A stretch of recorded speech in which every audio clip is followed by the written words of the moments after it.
Well, a Cleveland man will soon be free from prison 39 years after he was falsely accused of murder. Ever wondered what it would be like to take a step behind the curtain of freedom for the longest prison sentences served? The following people served sentences that took up so much of their life, it would almost make you want to go back inside once released. And in some cases, they did. Here are the 8 people who outlived insane prison sentences. Number 8, Ricky Jackson. Thank you, Aaron. I've had the state of Ohio to rear the foot down. Mr. McGinty said the other day, the state of Ohio, at this time, I made a motion to dismiss the case. All right, if the case will be dismissed, Mr. Jackson, he didn't agree goes. Ricky Jackson spent the majority of his life behind bars, but outlived the sentence after it was revealed he was an innocent man. The 39 years he spent in prison were for a crime he was wrongfully convicted of, alongside Ronnie and Wiley Bridgman of the murder of money order collector Harold Franks in 1975. Authorities were said to have pressured a young 12-year-old boy, Eddie Vernon, into giving a false version of events. Initially, all 3 were set to face the death penalty. The sentences were then reduced to a life sentence in 1977, but in the context of their innocence, offered very little consolation to the 3. Ricky spent years fighting to clear his name, and once Ronnie and Wiley Bridgman were both paroled in 2003 and 2004, the pressure began to mount on the court after the Ohio Innocence Project took the trial once Vernon had confided in his pastor. Vernon then renounced his original testimony, and the judges overturned the conviction as an emotional Ricky Jackson was finally set free. $18 million was paid in compensation to the 3 wrongly imprisoned men, but the damage was done after 2/3 of their lives were spent behind bars. Forgive the man who put him behind bars. It took a lot of courage to do what you did, man. Thank you, man. It's all right, brother. We were both victims, man. It's all right, okay? I do forgive you, man. I wanted to be here personally to tell you that. Eddie Vernon and Ricky Jackson met soon after and embraced, with Ricky offering forgiveness, saying, "It took a lot of courage to do what you did." What character shown by Jackson, who hugged a broken Vernon who fell victim to awful policing. "We were both victims. I do forgive you," said Jackson, who gave him a hug he'll never forget. Number 7, Otis Johnson. Yes, Otis Johnson. They used to call me Sonny. I remember you, but you used to be a tough girl. Okay. Yeah, oh, wow. An anonymous call began a tale of events that involved Otis Jackson spending 44 years in prison following an arrest on May 5th, 1975. He was arrested on suspicion of firing a gun, but was also reported later to be holding drugs. A 911 call was made citing a man that matched the description of Johnson at the time, who was said to be wearing a beige coat selling drugs in a hallway. Unknown man was initially arrested outside the building, but as shots rang out in the area, the unknown man grabbed a gun from his pocket, shot one of the officers, and escaped.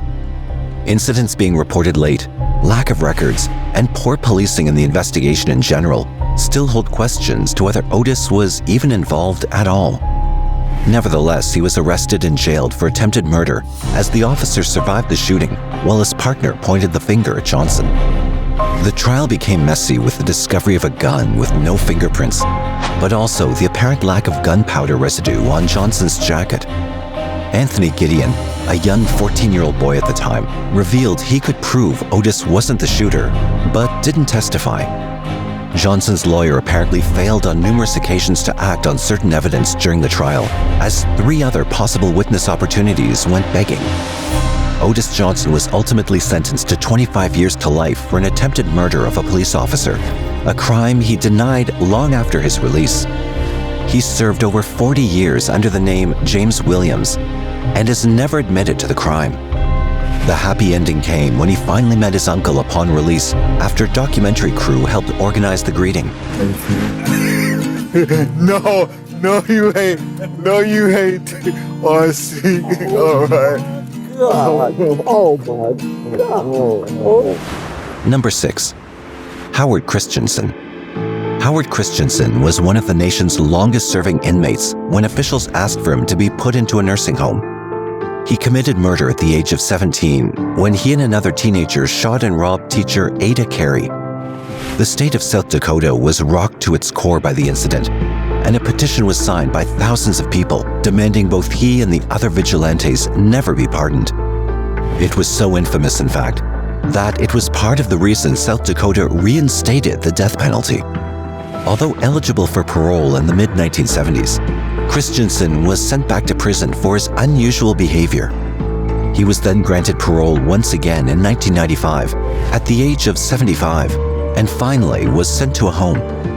Doctors gave him shock treatment along the way to make him more submissive, and the ending of this case across the board was, of course, a sad one. His partner in crime hanged himself 5 years into the sentence, and the real victim in all of this, Miss Ada Carey, never saw her 30th birthday, as she was only 28 at the time the murder was committed. Number 5. Johnson Van Dyke Grigsby.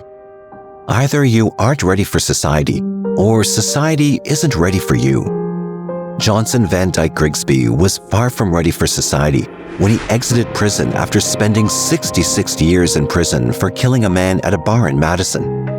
Apparently, unpaid gambling debts and some liquor consumption caused a confrontation between Grigsby and a man named James Brown in 1908. It's recorded that racial slurs were uttered, and Brown had originally pulled a knife on Grigsby also. In the end, the fight led to the stabbing and subsequent murder of Mr. Brown, which Van pleaded guilty to in the second degree in order to avoid the death penalty. Johnson Van Dyke Grigsby went through the process by appealing for clemency, where the administrative board may reduce the defendant's sentence a grand total of 33 times, but never once did they grant a pardon. Years later, in 1975, Grigsby was released but willingly went back to prison because he found it difficult to find a job and re-enter a world which had changed so much. Themes of this kind of behavior can be seen in the thrilling prison drama The Shawshank Redemption, to the famous character Brooks Hatlin, who couldn't make it in the outside world.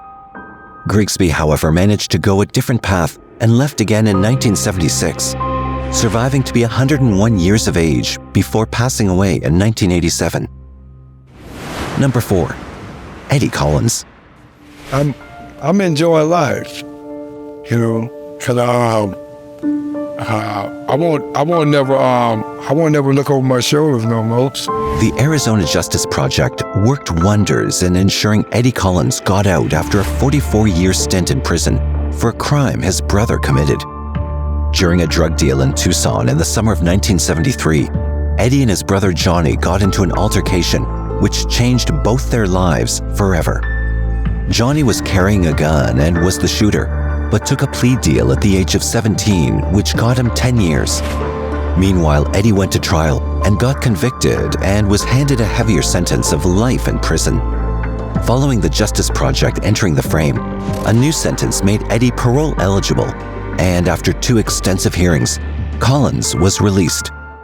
Upon his newfound freedom, Eddie proclaimed, "I like to sit outside on the porch and watch the sunrise." Something we all take for granted once in a while. Number 3. Harvey Stewart. The longest-serving prisoner in Texas at the time of parole was a man who committed 3 crimes, 2 for robbery and 1 for murder.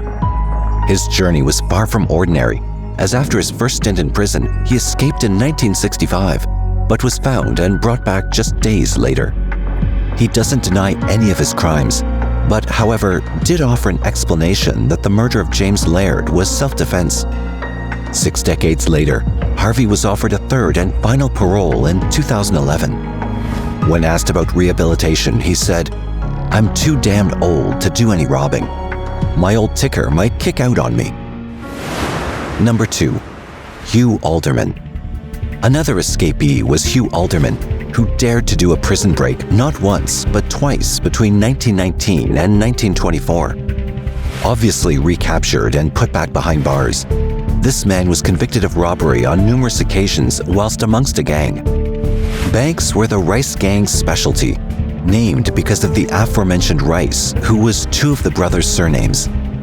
One of those brothers died during a 2-week manhunt in the Everglades after a major bank robbery in Florida. Alderman was put into a mental hospital in 1927, where he eventually died in 1980, aged 86. And number 1, Charles Edred Ford. After 2 alibi witnesses never showed up, Charles Edred Ford went from being accused of a crime he maintained he didn't commit to being taken out completely by the court system and put behind bars for life. His case was only re-examined 64 years later, after numerous pieces of evidence led the justice system to believe that the all-white jury in 1952 was corrupt due to Ford being a 19-year-old black man during the time of racial segregation. He was released to a nursing home following a retrial in 2015, but his innocence was never fully proven. Despite questions still remaining, it was clear that Ford's lawyer was incapable of providing proper counsel, and the witnesses who took the stand against him had contradictory statements, which made the entire case very fishy altogether. Ford was never compensated and only ended up with partial freedom due to the nature of his case. A final thought can only be spared for those who lost their lives or their freedom in the case of true innocence. A sad reaction from many is to sweep what doesn't happen to you under the carpet until someone brings it to your attention. Times are changing, but nothing is ever perfect, because nothing is ever certain.